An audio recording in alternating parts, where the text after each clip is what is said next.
HarperCollins presents Spring at Lavender Bay by Sarah Bennett, read by Rachael Bavidge. Chapter 1. Sort this for me, Beth. A green project folder thumped down on the side of Beth Reynolds' desk, sending her mouse arrows skittering across the screen and scattering the calculation in her head.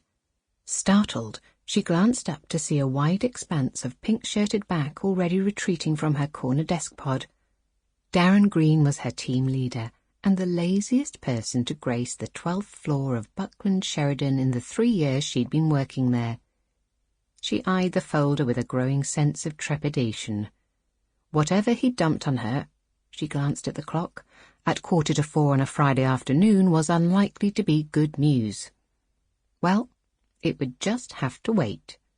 Sick and tired of Darren expecting her to drop everything, she ground her teeth and forced herself to ignore the file and focus on the spreadsheet in front of her. 15 minutes later, with the workbook updated, saved, and an extract emailed to their client, Beth straightened up from her screen. Her right ankle ached from where she'd hooked her foot behind one of the chair legs, and there was a distinct grumble from the base of her spine. Shuffling her bottom back from where she'd perched on the edge of the cushioned seat, she gave herself a mental telling off. There was no point in the company spending money on a half-decent orthopedic chair when she'd managed to contort herself into the worst possible sitting positions. Her eyes strayed to the left, where the file lurked like a malevolent toad. If she turned just so, she could accidentally catch it with her elbow and knock it into the waste paper basket sitting beside her desk.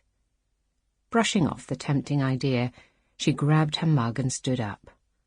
Her eyes met Ravi over the ugly blue partition dividing their desks, and she waggled her cup at him. "Fancy a brew?" He glanced at his watch, then laughed, showing a set of gorgeous white teeth. "Why am I even checking the time? It's not like I'm going to refuse a coffee, is it?" Everything about Ravi was gorgeous, she mused on the way back to the kitchenette which served their half of the huge open-plan office. From his thick black hair and matching dark eyes, to the hint of muscle beneath his close-fitting white shirt. The only thing more gorgeous than Ravi was his boyfriend, Callum. Though she'd never admit it to anyone other than Eliza and Libby, she had a huge crush on her co-worker. Not that she would, or could, ever do anything about it, but that wasn't the point. Ravi being unobtainable. Sample complete. Ready to continue?